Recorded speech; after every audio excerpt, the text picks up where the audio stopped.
Hi, I'm Jessica Hallstrom.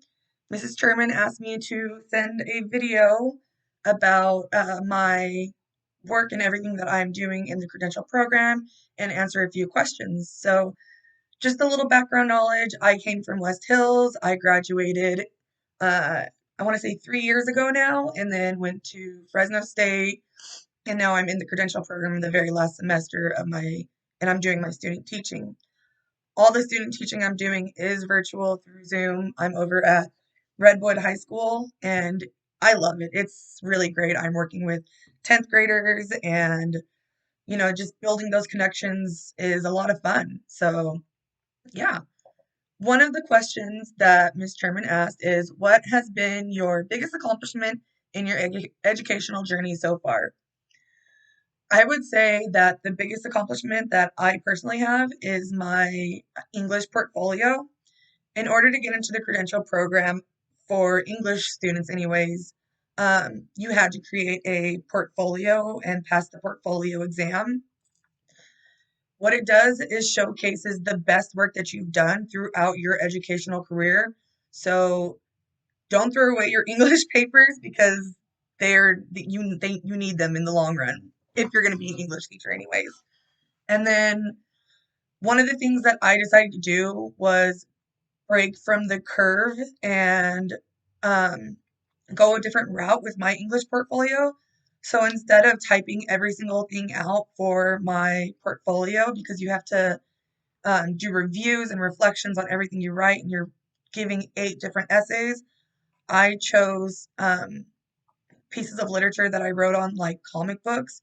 I wrote a creative comic book for one class, and I put that in my portfolio instead of 8 literary analysis papers. And then for my introduction, instead of typing out, you know, hi, my name is Jessica Hallstrom, I created a video. And it seemed to work so well that I believe in the future they're asking students, if you feel comfortable creating a video, please do so because they really enjoy that aspect. So I would definitely say that my English portfolio was one of the highlights of my educational career. The second question is, how has your education prepared you for teaching? I would say that all of the digital stuff that I have encountered in my educational career has really prepared me for right now. Um, a lot of times teachers ask you, how are you going to teach this and utilize technology when you do teach it? They're doing that for a reason. And, that reason may have not been COVID, but it certainly prepared me for COVID in the digital aspect. So that was really helpful. And then all the times that you learn something and then the teacher, after you read the chapter at the end of the unit, they're usually like, okay, now you guys teach something. That was really helpful. All the lesson planning and the work that went into that, it really helps you for later on when you're looking into your lessons and trying to navigate, okay, what do I do for this? I need to think about my English learners, my special needs learners. I need to think about my student in the back corner who's a little difficult. I need to think about my student up front who likes to answer every single question. How do I challenge these students? How do I make the lessons easier? There's a lot of moving parts, and these homework assignments and at the end of the units and things like that that you're doing now were really helpful. So that really helped me.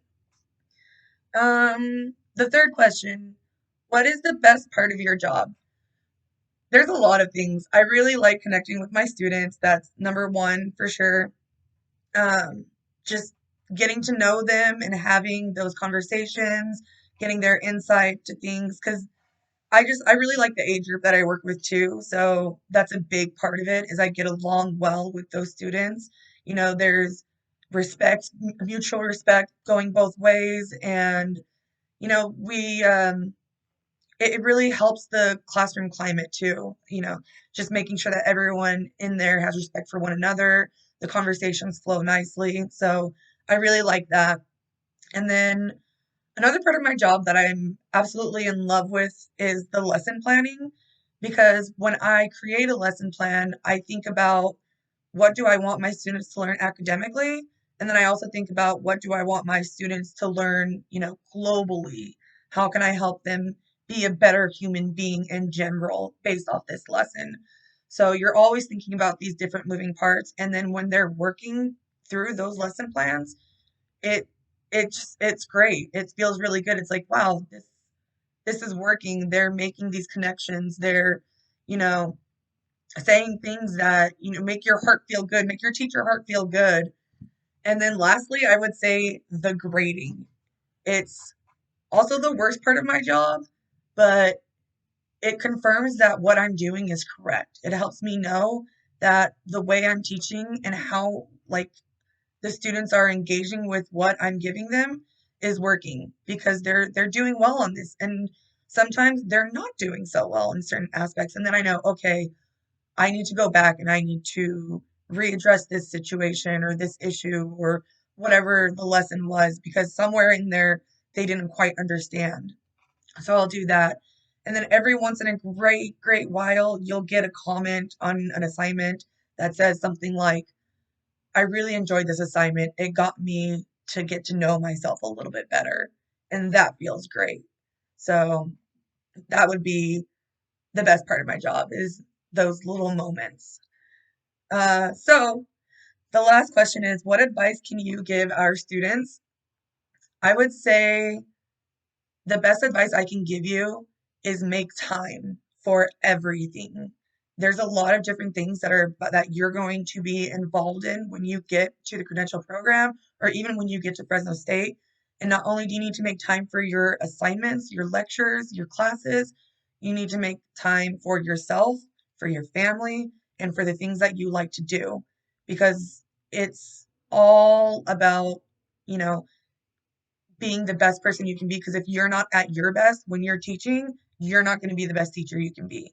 So all in all, you've got to do your best at everything, which means you have to make time for it. So, you know, schedule out time for yourself as well as time for schoolwork.